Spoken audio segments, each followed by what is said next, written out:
Now I'm going to be tying a Dunkeld, a variant of a Dunkeld. Now this is fly I tie for 2 or 3 lochs in the UK and Ireland. I've tied them for Loch Melvin in Ireland, Loch Leven, Lake Menteith in Scotland, Wales, Brennig, and in England it's mainly Rutland. Not so much Graffham, but sometimes Graffham. But it's a good loch style fly. It's a kind of sparse dabbler, and it's a variant of the Dunkeld. So it's a kind of funny way of tying, but this is the way I like to sort of tie these flies. Now this one's got some knotted legs as well. So what I'm going to do is start the hooks. It's a full and mill. It's a competition heavyweight size 10. Thread I'm going to be using is a uni thread 80 with fire orange. Now I'm just going to run the wax through to get it started. You start the thread at the eye. I can come down about halfway and then remove the waste piece and come back up. Now I'm going to roll on some bronze mallard now because I want it to be cloaked round, and this is one of the easiest ways to do it. Now give yourself around about a head length or a mil from the eye. Get yourself in this case this is a medium sized feather. It's quite well marked and quite a thick fibre. That's the type I like for doing these. The first thing I'm going to do is just remove fluff at the bottom and then bring out enough fibres that I can roll round the hook. So make sure when you bring them 90 degrees from the stem, most times these will line up or be very close. You can tear it away. And then what I like to do now is just to basically roll the fibres to separate them. Just roll them within your fingers. Just take your time. Now you're looking for a length, right, at least the hook length tied forward of the eye. And all I do then is just encourage these fibres using the turn of thread to come round all the way, 2 or 3 turns to tighten up. Now you can check that they've sort of travelled all the way around. They will go. The more you do it, easier it becomes. Now what I'm going to do is trim this at a slight angle, taper, cut. We tie in an orange. This is a dyed hot orange saddle hackle. This is from a mate, so not the long ones that you normally see in some of the capes, but these are ideal for this type of palmer.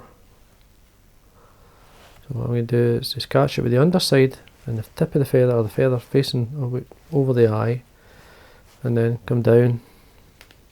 To say it's an unusual way of tying it, but it's the easiest way for me. I'd find it really easy to tie the fly this way. Just work our way down.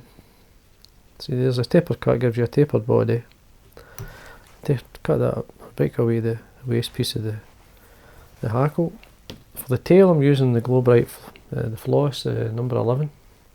Now you can see it's a floss that's really thin. Now you need around about, in this case to form the tail, there's about 12 strands there. And what I do is I've got a toothbrush, I just lightly brush it together, and that gives you your tail.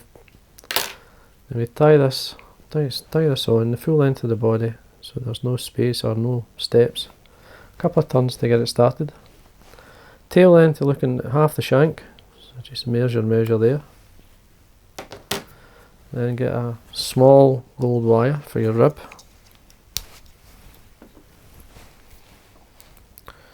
Again, we just catch this on with a turn. Full length of the body. There we are. Tinsel I'm using the male, this one here, Flycraft one.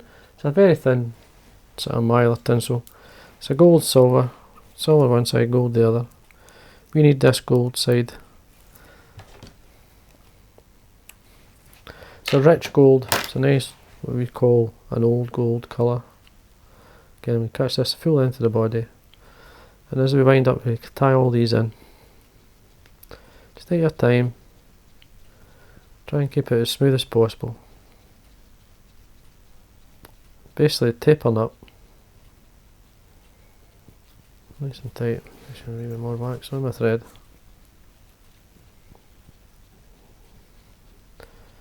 There we go. So then we can bring my tinsel up. See the gold obviously on the outside, nice straight down at the back, and then we can work our way up.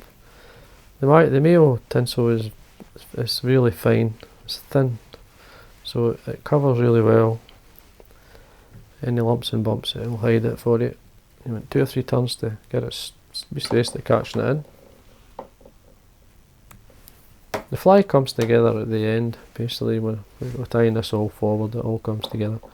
Now what I like to do with this hackle, I like a couple of turns at the top, and then I work my way down. Now if it's more of a bumble like, you would have more turns. If it's just a basic palmer, in this case it's around 3 to 4 turns down. Come across your wire, nice straight turn, and then you want to wind your wire up nice and tight, secure. The wire's doing a lot of the work. Now at this point what I do is I pull back the bronze mallard fibres and then do a turn with the wire in front, and then cross your thread. Just make sure there's a few turns in there.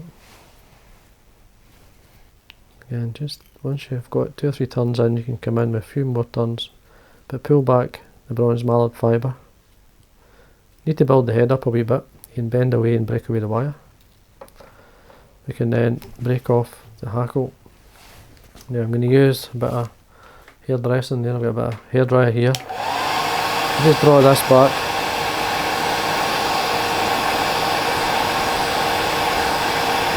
I'll get it sitting right. We'll see how it sits.